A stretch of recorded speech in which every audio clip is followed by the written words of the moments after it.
토익 점수 900점에서 막히셨나요? 자, 오늘 그 뚫는 방법 종결시켜 드리겠습니다.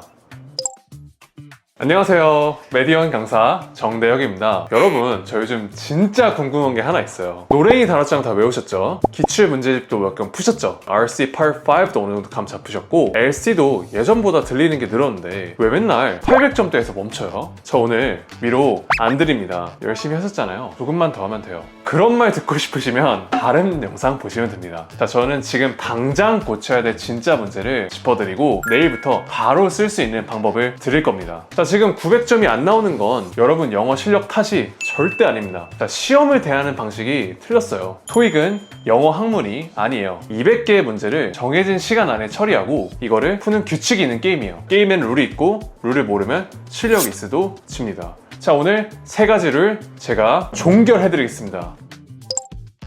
첫 번째입니다. 많이 풀면 오른다는 착각. 자, 기출문제 1000개 풀었는데 점수 그대로이신 분들 이 영상 보고 계시죠? 알고 있습니다. 자, 문제 많이 푸는 거 맞아요. 방향 자체는 정말 맞습니다. 그런데 이렇게 틀린 문제를 그냥 채점하고 그냥 넘기면 그건 공부가 아니라 그냥 시간 소비입니다. 자, 여러분들이 문제를 틀리는 이유는 딱 세 가지 중 하나예요. 자, 단어를 몰라 틀린 건지, 매력적인 오답에 아낀 건지, 아니면 지문을 잘못 읽은 건지. 자, 이걸 구분 안 하고 그냥 넘기면 다음 달 시험에서도 똑같은 이유로 또 틀립니다. 자, 이건 제가 100% 보장합니다. 오답 노트 거창하게 안 쓰셔도 돼요. 딱 세 가지만 적으세요. 자, 첫 번째, 내가 왜 틀렸는지, 단어 부족인지, 오답에 낚인 건지, 지문 오독인지 그냥 딱 하나로 분류하세요. 자, 두 번째, 내가 고른 오답이 왜 틀렸는지, 도대체 뭐가 매력적으로 보였는지, 마지막으로 정답이 정답인 이유를 적으세요. 딱 한 줄 정도로요. 자, 이게 50개 정도 쌓이면 자, 본인의 취약 패턴이 데이터로 보이실 거예요. 뭐 예를 들어서 나는 부정대명사 문제를 계속 틀리네, 아니면 뭐 시제 관련 오답에 매번 낚이네, 이런 게 내가 보이기 시작하는 순간부터 점수가 수직 상승합니다. Part 7 오답 노트는 딱 하나만 더 하세요. 자, 지문 표현이 선지에서 어떻게 바뀌었는지 이 짝을 따로 모아두는 겁니다. 자, 예를 들어서 지문에는 due to budget constraints 라고 나오는데 정답 선지에는 because of financial limitation이 나와 있어요. 의미는 같은데 자, 단어가 다른 거죠. paraphrasing 짝을 20개에서 50개 정도 모으면 그게 곧 출제자의 사전이 됩니다. 자, 양치기는 해야 됩니다. 단 오답 분석이 없는 양치기는 밑 빠진 독에 물 붓기 같은 거예요. 자, 두 번째입니다. 900점과 800점을 가르는 결정적인 차이, paraphrasing의 논리예요. 700점대까지는 솔직히 단어를 이렇게 매칭하면 어느 정도 풀립니다. 지문에 increase가 있고 선지에 increase가 있으면 그냥 서로 고르면 되는 거거든요. 자, 그런데 900점을 가르는 고난도 문제들은 표현을 바꿉니다. 그것도 아주 교묘하게. 출제자가 바꾸는 방식이 크게 세 가지가 있어요. 자, 첫 번째는 유의어를 교체하는 겁니다. 지문에 rose significantly 라고 나오면 선지에는 saw a noticeable increase 라고 나와요. 단어가 다르니까 틀리는 거예요. 의미는 같은데. 자, 두 번째는 품사의 전환입니다. 자, 지문에서 the manager approved the plan 이라고 동사가 나온 게 선지에는 approval was given by management 처럼 명사 플러스 수동태로 바뀌어요. 자, 문장 구조가 달라지니까 같은 내용인지도 모르고 넘어가는 거죠. 세 번째는 상위 개념으로 추상하는 겁니다. 자, 지문에 laptop, tablet, smartphone 이라고 구체적으로 나열해놓고 선지에서는 electronic device라고 한 단어로 묶어버려요. 자, 이 세 패턴을 모르면 선지가 지문이랑 아예 다른 말처럼 느껴져서 오답을 고르게 됩니다. 그리고 여기서 세트로 알아둬야 할 게 매력적인 오답 처리예요. 자, 출제자는 지문에 나온 단어를 그대로 선지에 쓰는 경우가 있어요. 자, 근데 그거 함정이에요. 지문 단어가 그대로 보이면 오히려 한 번 더 의심하세요. 자, 지문에서 이 단어가 쓰인 맥락이 선지와 말하는 내용과 일치하는지를 확인해야 합니다. 단어 매칭이 아니라 의미 맥락 매칭으로 접근해야 900점이 열립니다. 세 번째입니다. 자, 이게 가장 많은 분들이 해당돼요. Part 7. 자, 항상 시간이 부족한 사람들이 넘쳐나죠. 공통점이 뭔지 아세요? 자, 이분들은 모르는 문제 붙잡고 안 놔요. 자, 한 문제 2, 3분 쓰는 사이에 뒤에 있는 지문 3개를 통째로 날립니다. 찍어서 맞은 한 문제보다 시간이 있어서 맞았을 5, 6문제가 훨씬 아깝잖아요. 자, RC 75분을 어떻게 쪼개야 되는지 제가 딱 알려드릴게요. Part 5랑 6는 마킹을 포함해서 자, 17분 이내가 목표입니다. Part 7은 마킹 포함 57분. 자, 여기서 검토 시간 1, 2분을 반드시 남기시는 거예요. Part 5는 문장 구조 패턴 문제가 95% 기출 반복이에요. 익숙해지시면 1, 2초 컷 나는 문제들입니다. 빠르게 주파해야 Part 7에서 시간을 벌 수가 있어요. 그 다음에 Part 7에서는 지문 전체를 완벽하게 읽으려고 하면 무조건 시간이 부족합니다. 전략을 바꾸셔야 돼요. 첫 문장이랑 마지막 문장만 먼저 읽고, 자, 이 글이 무슨 내용인지 파악을 하고 그 다음 문제를 읽어서 키워드를 확인하고 지문에서 그 키워드 주변 두세 줄만 정밀하게 읽는 겁니다. 지문 전체를 읽는 게 아니라 문제가 묻는 곳만 파고드는 거예요. 자, 이게 익숙해지시면 Part 7 54문제도 시간 안에 무조건 돌릴 수 있어요. 그 다음에 마킹은 절대 몰아서 하지 마세요. 밀려 쓰다가 종료 직전에 패닉이 오면 Part 7 독해가 아예 안 읽힙니다. Part 5는 페이지 단위로 끊어서 마킹을 하세요. 첫 페이지 10문제 풀고 마킹, 다음 페이지 7문제 풀고 마킹, 자, 이런 식으로. Part 7은 지문 2개 풀고 한 번에 마킹하고 잠시 숨 고르고 다음 지문. 헷갈리는 문제는 억지로 붙잡지 말고 일단 논리적으로 더 가능성 있는 쪽에 가마킹 해두고 별표 치고 넘어가세요. 자, Part 7 다 풀고 뇌가 완전히 토익 모드로 돌아올 거예요. 자, 그렇게 되면 아까는 안 보이던 게 오히려 보이는 경우가 훨씬 많습니다.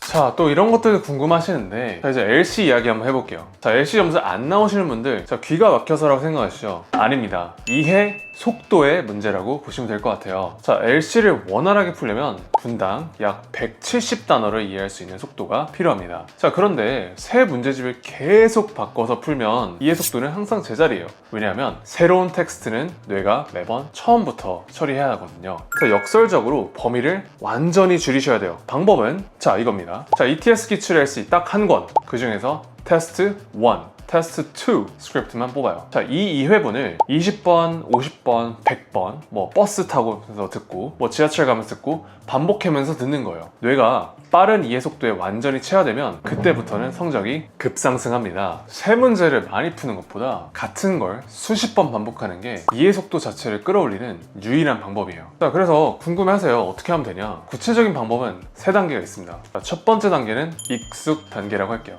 1회독에서 3회독 원어민 음성을 그냥 틀어놓고 눈으로 스크립트를 쓱 따라가세요. 그냥 자막 보듯이. 자, 모르는 단어가 있어도 표시 절대 하지 마시고 그냥 넘겨요. 2단계에서는 그냥 부담 없이 텍스트에 익숙해지는 어떤 그냥 워밍업 단계입니다. 자, 두 번째 단계는 이제 이해를 하는 단계예요. 4번째에서 5번째 회독이라고 할 수 있죠. 자, 이번에는 소리를 크게 낭독하면서 읽으실 거예요. 자, 의미가 바로 안 잡히는 단어나 표현이 나오면 연필로 밑줄을 찍찍 긋고 계속 읽습니다. 정도에 끝나면 자, 해설지를 펴서 밑줄 친 부분 뜻 확인하고 반드시 메모해두세요. 3번째 단계는 기억 단계입니다. 6회에서 10회독이에요. 자, 여기서는 색깔펜 4개를 쓸 거예요. 연필, 노란색, 하늘색, 빨간색.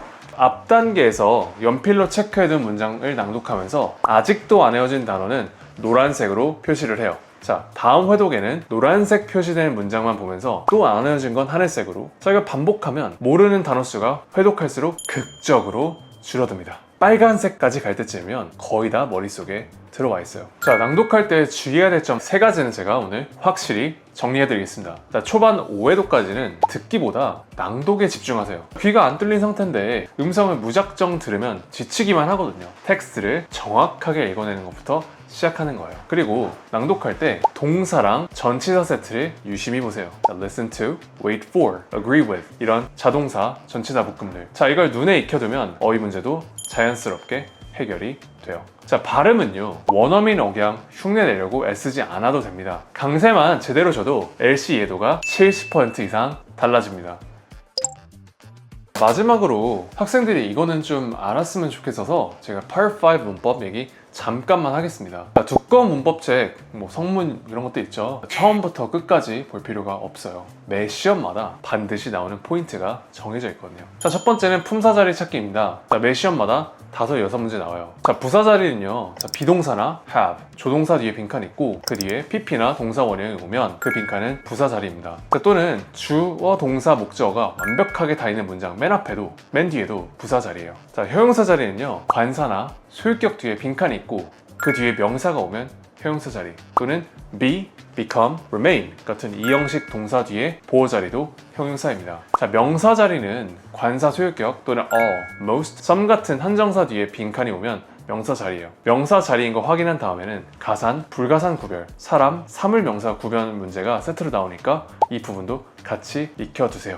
두 번째는 인칭 대명사 격 변화입니다. 매 시험마다 빠짐없이 나오니까 반드시 알아두세요. 자, 주어 자리이면 주격, 명사 앞에서 수식하면 소유격, 동사나 전치사 뒤면 목적격. 자, 이 세 자리를 문장 구조랑 같이 익혀두면 되고, 특히 자, 소유격이 가장 많이 나오니까 소유격 자리에 대한 감각은 먼저 잡으세요. 세 번째는 접속사 vs 전치사 구별입니다. 이게 시험마다 2개에서 6문제 정도 나와요. 자, 이유를 나타낼 때 because나 since는 뒤에 주어 플러스 동사가 오는 접속사고, because of나 due to, owing to는 뒤에 명사가 오는 전치사예요. 자, 양보를 나타낼 때 although, even though 같은 접속사, despite, in spite of가 전치사입니다. 자, part 6에서는 접속 부사를 채우는 문제도 자주 나오는데 in addition, however, therefore 이 세 개가 가장 많이 나오고, 앞문장이랑 뒷문장의 흐름이 이어지는지 또는 대조가 되는지 직접 보고 고르시면 됩니다. 자, 이 세 포인트만 완벽하게 잡아도 Part 5에서 안정적으로 10문제 이상 걷어낼 수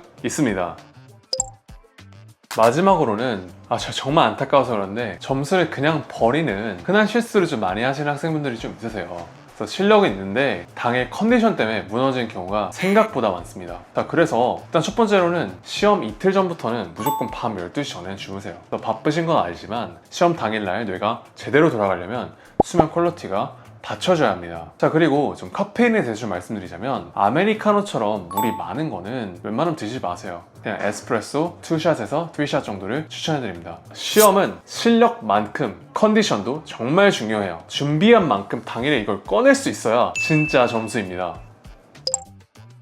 자, 오늘 내용이 살짝 길었죠? 자, 그래서 오늘 드린 내용 5줄로 정리하겠습니다. 자, 첫 번째, 오답 분석 없는 양치기는 시간 낭비입니다. 왜 틀렸는지 유형 분류부터 정확하게 하세요. 자, 두 번째, 900점은 단어 매칭이 아닌 paraphrasing 논리 싸움입니다. 패턴이 맞는 짝노트를 반드시 만들어주세요. 자, 세 번째, 완벽주의는 시간을 다 죽입니다. 그래서 Part 5랑 6는 17분 하시고요. 그 다음에 15초 스킵 훈련을 하세요. 자, 네 번째, LC는 이해 속도 싸움입니다. TS 기출문제 2회분, 스크립트 10회독 하시고 낭독으로 속도를 체화하세요. 자, 다섯 번째, 문법은 범위가 좁습니다. 품사 자리, 대명사 격, 접속사 대 전치사, 이 세 포인트에 집중하세요. 자, 이 5가지는 영어 실력의 문제가 아닙니다. 접근 방식의 문제예요. 자, 내일 당장 하나만 실천해보세요. 자, 오늘 푼 문제 중 틀린 것 5개 고르신 다음에 아까 단어 부족인지, 함정이 낚인 건지, 또는 지문을 잘못 읽은 건지 하나로 분류하고 이유를 딱 한 줄씩 써보세요. 자, 이게 2달 정도 쌓이면 본인의 취약 패턴이 정확하게 보입니다. 자, 거기서부터 점수가 확실히 뛰어요. 자, 댓글에 지금 토익 점수랑 가장 오래 막혀있는 파트를 써주세요. 제가 직접 읽고 피드백을 드리겠습니다. 900점, 먼 점수가 절대로 아닙니다. 방법이 맞으면 생각보다 빨리 뚫립니다. 자, 이 채널에서는 앞으로도 이런 실전 전략 컨텐츠를 계속 올릴 거예요. 구독이랑 알림 설정 해주시면 놓치지 않아요. 지금까지 메디원 정대혁 강사였습니다. 안녕.